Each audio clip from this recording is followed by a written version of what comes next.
Masechet Ktuvot, résumé du Daf Kouftet. Celui qui a promis au mariage de sa fille de donner une certaine somme. Donc les Kiddushin ont eu lieu, mais il n'y a pas eu encore le mariage. Et voici qu'un jour le beau-père dit à son gendre, écoute, je ne te donne rien du tout. Le gendre peut dire, je ne fais pas de mariage tant que je n'ai pas reçu l'argent. Et d'ailleurs, je ne la libère même pas en lui donnant un guet, elle n'a qu'à rester comme ça. Effectivement, on va écouter le gendre de laisser la fille jusqu'à ce que ses cheveux blanchissent, il n'y a rien à faire. Admon dit, non, la fille pourra dire, si c'était moi qui avais promis l'argent, j'aurais compris, mais là c'est mon père qui a promis et qui n'a pas donné, qu'est-ce que je peux faire? Soit tu me libères, me donnes un guet, soit tu te maries, soit on se marie, et effectivement Rabban Gamliel dit, la lacha elle est comme Admon. La Gemara dit que notre Mishnah ne pense pas comme un autre Tana qui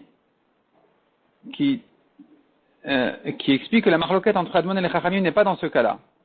Tout le monde sera d'accord dans le cas où c'est le père qui a promis que la fille a raison. Il ne peut pas la bloquer comme ça. La marloquette n'est que dans le cas où c'est la fille elle-même qui a promis. C'est là où Tanakama a dit le gendre va empêcher le mariage de la fille, ni il se marie, ni il la libère en lui donnant un guet, parce que c'est elle-même qui a promis. Alors que Admon dit, elle pourra toujours dire, je pensais que mon père allait donner, finalement il donne pas, qui puis-je faire? Qu'est-ce que je peux faire? Mais dans le cas où c'est le père qui a promis, là tout le monde sera d'accord que, effectivement, comme on a dit, la fille ne sera pas bloquée, elle pourra demander à son mari de la libérer. Donc notre Mishnah ne pense pas comme ça. Notre Mishnah dit que la marloquette est dans le cas où c'est le père qui a promis, et malgré tout, selon Tanakama, il peut bloquer la fille. La Gemara ramène encore une braïta qui dit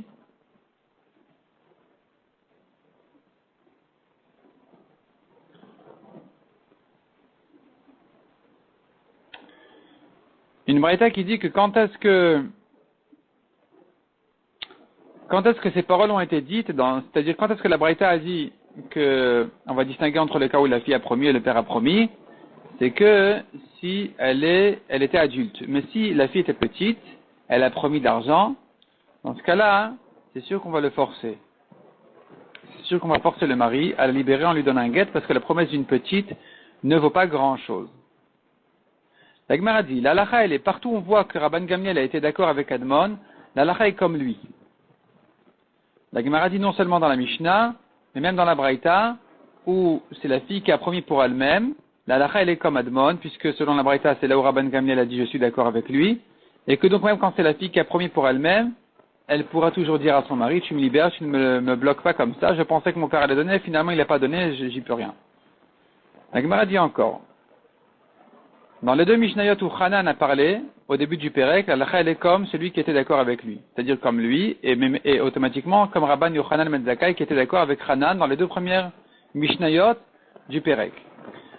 En ce qui concerne les 7 Mishnayot où Admon a parlé, la halacha n'est pas forcément comme lui, elle sera toujours comme Rabban Gamliel qui était d'accord avec lui certaines fois. Là où Rabban Gamliel est d'accord avec Admon, la halacha elle est comme lui, là où il n'est pas d'accord avec Admon, la halacha n'est pas comme lui. Mishnah suivante. Il s'agit ici d'un nouveau cas complètement, où à nouveau Admon va nous donner son avis. Le cas ici, il est de quelqu'un qui vient contester, il vient dire le champ que tu utilises est le mien. C'est mon champ. Et l'autre lui dit, ah bon, c'est ton champ? Alors comment ça se fait que quand j'ai acheté ce champ-là, tu as signé comme témoin sur la vente? Tu aurais dû dire que c'est le tien, que mon vendeur n'a pas le droit de me le vendre puisque finalement il te l'a volé. Donc si tu as signé, c'est que tu as reconnu qu'il n'est pas à toi. Selon Rachamim, effectivement, il a perdu ses droits à partir du moment où il a signé comme témoin.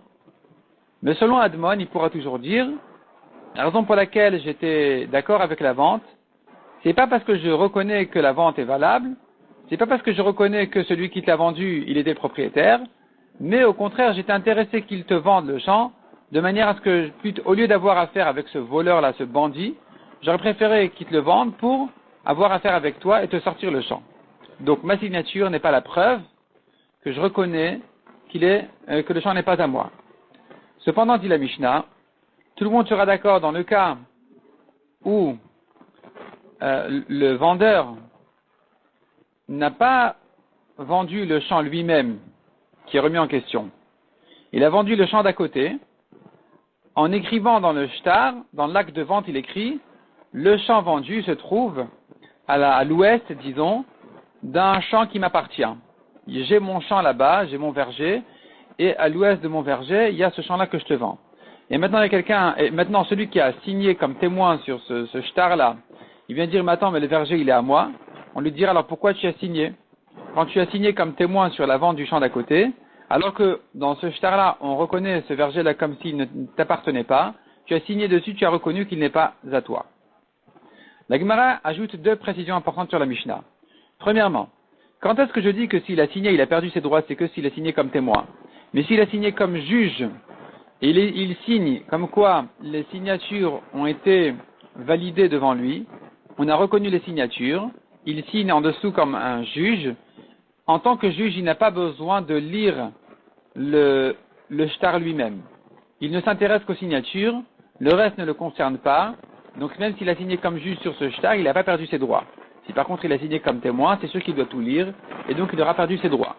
Deuxième précision, ce qu'on a dit que il a perdu ses droits dans le cas où on a fait de son champ, du champ qui est remis en question, on en a fait un siman pour reconnaître le champ vendu, et que voici qu'il a signé lui-même sur ce témoin, en tant que témoin sur cette vente-là, là on a dit que c'est sûr qu'il a perdu ses droits. La Gemara dit, quand est-ce qu'il a perdu, c'est que si le champ d'à côté a été vendu à quelqu'un d'autre.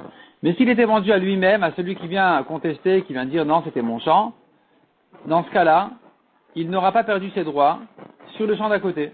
C'est-à-dire, on a vendu le champ B en écrivant ce champ B-là est à l'ouest du champ A. Lui, Reuven, a acheté le champ B. Demain, Reuven, il vient dire, mais attends, mais le champ A, il est à moi. On lui dirait, mais alors pourquoi tu as acheté le champ B en écrivant qu'il est à l'ouest du champ A qui est au vendeur? Reuven dira, j'ai supporté ça difficilement, j'ai supporté qu'on écrive sur mon champ qu'il est au vendeur de manière à ce qu'il soit d'accord de me vendre le champ d'à côté. Sinon, je l'aurais perdu complètement. Et qu'est-ce que vous voulez dire alors? J'aurais dû prévenir 2 témoins en secret que en réalité le champ A il est à moi et que je n'en fais pas une histoire maintenant de manière à ne pas perdre le champ d'à côté. Je craignais que ça se fasse savoir et que j'allais perdre le champ B, donc je me suis tué, mais en réalité le champ A est à moi aussi. La Gemara ensuite raconte une histoire comme celle-là où quelqu'un il était considéré en principe comme le propriétaire du champ A et voici qu'on le voit signé sur le champ B, qui, dans le shtar du champ B, on reconnaît le champ A comme s'il appartenait au vendeur du champ B et non pas à Reuven. Et ce Reuven a bien contesté, il dit, mais attendez, mais le champ A il est à moi. On lui dit, mais alors pourquoi tu as signé ou tu as reconnu que le champ A était au vendeur? Et Reuven il dit, non, oui, non, oui, non, et il est mort. Il est mort, il a nommé un responsable sur son héritage. Le responsable est venu défendre, il est venu à la défense des héritiers. Il leur a dit, écoutez, non, le champ A fait partie de l'héritage. Alors, on a dit au responsable, à Poutroupous, on a dit, mais alors pourquoi le père des héritiers, il a signé, comme quoi il a signé sur le champ d'à côté, et dans ce shtar-là, il a reconnu que le champ dont on parle n'est pas à lui. Et il répond, non, c'est sûrement, la Poutroupous, il dit, non, peut-être qu'il a vendu une parcelle de terrain là-bas tout au long du champ, que la frontière il a vendue, mais tout le reste du champ, il lui appartenait. Et Abaye lui a dit effectivement, on peut entendre ton argument, donc tout le champ est aux héritiers, et à la frontière, là où il a reconnu que ça appartenait au vendeur, les héritiers ont perdu. Le problème il est que sur cette frontière-là, il y avait une rangée de palmiers, donc ça valait bien, bien cher. Alors là, Poutroupous, il a dit, mais attendez, mais il ne faut pas que je n'ai pas à rendre non plus cette frontière-là, parce que, sûrement, il l'a racheté ensuite. C'est-à-dire, le jour où il a signé sur la vente, effectivement, c'était pas à lui. Ensuite, il a racheté. Il a racheté après le jour où il a signé sur le shtar. Il a racheté donc tout son champ, même les frontières, tout est à lui. Et puisqu'on reconnaît par ailleurs que c'était en principe son champ à lui et que tout l'argument qui va contre nous, c'est de dire, mais pourquoi il a signé? je peux me débrouiller avec cette signature en disant il a racheté ensuite, effectivement, on a accepté cet argument aussi, et donc tout est passé aux héritiers. Abaye a dit, celui qui choisit qui cherche un foutre-pouce, un responsable de l'héritage, qu'il aille chercher un professionnel comme celui-là, qui savait retourner complètement les arguments dans le bon sens à la faveur des héritiers. Mishnah suivante. Un homme, il avait un champ. Son champ était entouré d'autres champs. Donc il avait un chemin pour arriver chez lui. Cet homme-là, il est parti en Amérique, il revient quelques bonnes années plus tard, et voici que son chemin a disparu, on ne sait plus où il est, plus personne ne reconnaît le chemin, c'est fini. Admon dit qu'il se choisisse le chemin le plus court. Chachamim disent, il a perdu complètement son chemin, il a qu'à en racheter un ou bien à s'envoler pour arriver chez lui. La Gemara demande, mais quelle est la raison des Chachamim? Il a bien le droit à un chemin. Répond la Gemara, ça dépend de quel cas il s'agit. Si, quand il revient, il voit qu'il est entouré de 4 champs qui appartiennent à 4 propriétaires différents, là c'est sûr que chaque propriétaire lui dira, c'est pas chez moi, c'est chez l'autre. C'est pas chez moi, c'est chez lui. Si par contre, quand il revient, il y a un seul propriétaire, il lui dira, de toute façon, j'ai un chemin chez toi, rends-le-moi. La question elle est dans le cas où, au début, il était entouré de 4 voisins, et les 4 ont vendu, les 4 champs qui étaient tout autour de lui, ils l'ont vendu au même acheteur. Maintenant, quand il revient, il pourrait dire à l'acheteur, de toute façon, j'ai un chemin chez toi, soit à l'est, soit à l'ouest, soit au nord, soit au sud, rends-le-moi. Et l'acheteur, il lui dit, écoute, soit tu te tais, c'est même pas qu'il a un argument contre lui, c'est qu'il le menace. Si tu te tais pas, je rends les champs aux 4 vendeurs, et là tu pourras plus rien faire. Parce que chacun va te repousser chez l'autre. C'est là où nous avons la maroquette entre Admon et Chachamim, s'il a droit à un petit chemin, ou non, il a tout perdu. La Gemara dit cependant dans le cas où un homme a dit en testament, il a dit qu'il va donner, il veut donner à sa fille un palmier, et voici que les héritiers sont déjà partagés tout l'héritage sans donner à la fille rien du tout. Là, on ne va pas dire que chacun peut la repousser chez l'autre. Là, c'est sûr qu'elle mérite au moins un palmier, donc ils seront obligés de lui donner d'abord un palmier et ensuite se partager l'héritage. Autre histoire où c'est quelqu'un qui avait dit, je donne à ma fille un palmier, le reste donc au fils. Et cet homme-là, il avait quelques palmiers, il avait aussi 2 palmiers où il était associé avec quelqu'un d'autre. La question qui s'est posée, c'est est-ce que je peux dire que les deux demi-palmiers sont considérés comme un palmier, ou bien un homme ne dit pas sur 2 demi-palmiers un palmier? Réponse, un homme dit oui sur 2 demi-palmiers un palmier, donc quand il a dit qu'il va donner à sa fille un palmier, tu peux l'expliquer aussi en disant qu'il s'agit des 2 demi-palmiers, donc effectivement, on va donner à la fille les 2 demi-palmiers, et les garçons vont se prendre les palmiers entiers, et il n'y a pas de problème, puisque la fille est en train de sortir de eux, l'héritage est en principe entre leurs mains aux garçons, donc c'est eux qui peuvent la repousser en lui donnant 2 demi-palmiers.